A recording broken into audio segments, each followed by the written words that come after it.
l'avez compris, les amis. C'est la Ligue des Champions qui revient. La Ligue des Champions reprend ses droits aujourd'hui à 21h. Et à 21h, les merengues, le Real de Madrid, le tenant du titre, le favori, l'équipe méga galactique, l'équipe cosmique, l'équipe interplanétaire, parce que tous les superlatifs, on peut la coller à cette équipe du Real de Madrid.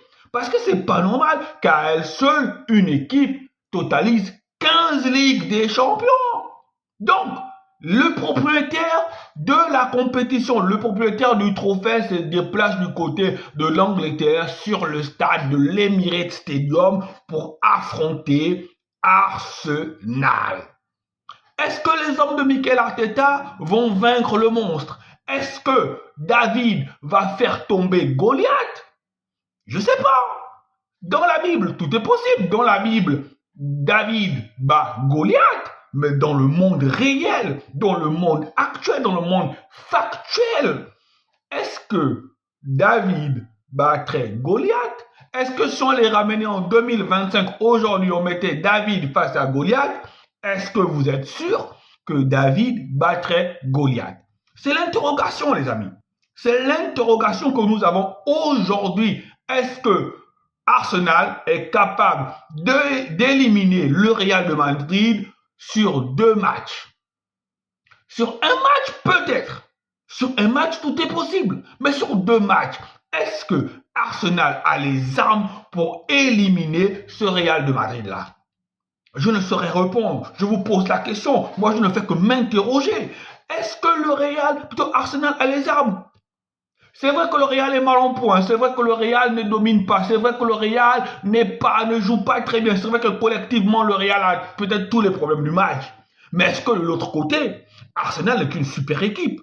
Est-ce que de l'autre côté, Arsenal est une équipe conquérante? Est-ce que de l'autre côté, Arsenal est une équipe qui joue collectivement bien? Est-ce que le collectif de Arsenal est supérieur à celui du Real? D'abord, la première question. Est-ce que le collectif d'Arsenal est supérieur à celui du Real? Bien évidemment, je dis non. Pour moi, les deux équipes, en termes de collectif, sont proches. Peut-être encore avec un léger avantage pour le Real. Maintenant, est-ce que les individualités de Arsenal sont supérieures à celles du Real? Je dis bien évidemment non.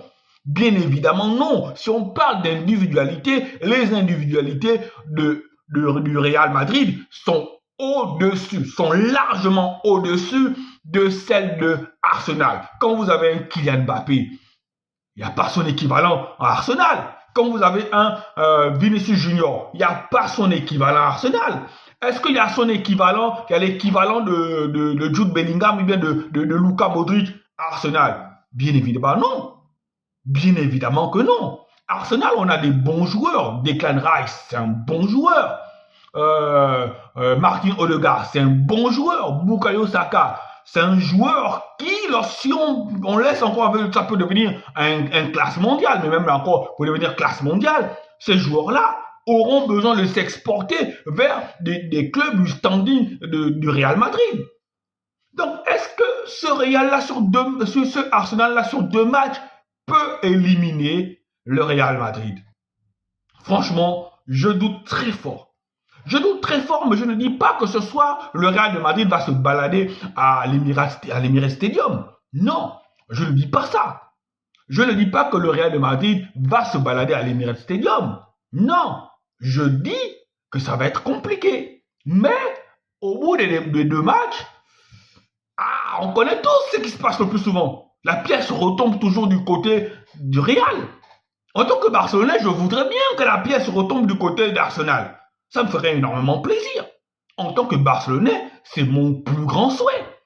Mais l'expérience nous a prouvé que le plus souvent, même quand c'est serré, même lorsque le Real est sur le point de mourir, même lorsque le Real est au bord du précipice, le plus souvent la pièce retombe de leur côté. Et c'est comme ça en Ligue des Champions.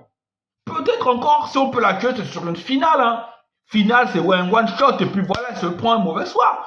Mais en match aller-retour, le Real, si elle a fait une contre-performance et que vous n'avez pas pu, parce que pour éliminer le Real, là, si le Real veut éliminer plutôt si Arsenal veut éliminer le Real, ce soir, Arsenal doit battre avec un large score le Real Madrid. Arsenal doit au moins s'imposer 3-0 face au Real de Madrid. Mais même avec une avance de 3-0, retour à Bernabeu, l'ambiance, ah les gars, sincèrement, j'essaie de voir dans ma tête tous les scénarios possibles. Je ne vois pas. Et encore, dans l'équipe d'Arsenal, il y a Gabriel qui s'est blessé. Donc, la paire de défenseurs centraux habituels, Saliba-Gabriel, ne sera même pas alignée. Ça va être peut-être Gabriel-Cuvior. Et sur les côtés, je donne pas cher. Je donne pas cher. Et en attaque, il n'y a pas le 9. Oui, Merino, Mikel s'est débrouillé, Bukayo Saka, les gars. C'est vrai aussi que la défense de Real de Madrid, ce n'est pas une défense touriste. Tout est possible. Tout est possible. Peut-être une victoire 1-0 d'Arsenal. Si Arsenal gagne, en tout cas, si Arsenal gagne, ce ne sera pas une large victoire. Si Arsenal gagne, ce ne sera pas une large victoire. Mais par contre, si le Real gagne, peu importe, 1-0, 2-1, si le Real gagne, c'est mort pour Arsenal. C'est mort pour Arsenal. Allez, amis merengues, voilà, vous êtes devant votre destin. Amis barcelonais, on va être devant nos petits écrans pour prier pour que le Real de Madrid puisse perdre. Voilà, on n'a que ça à faire. Allez, ciao, ciao.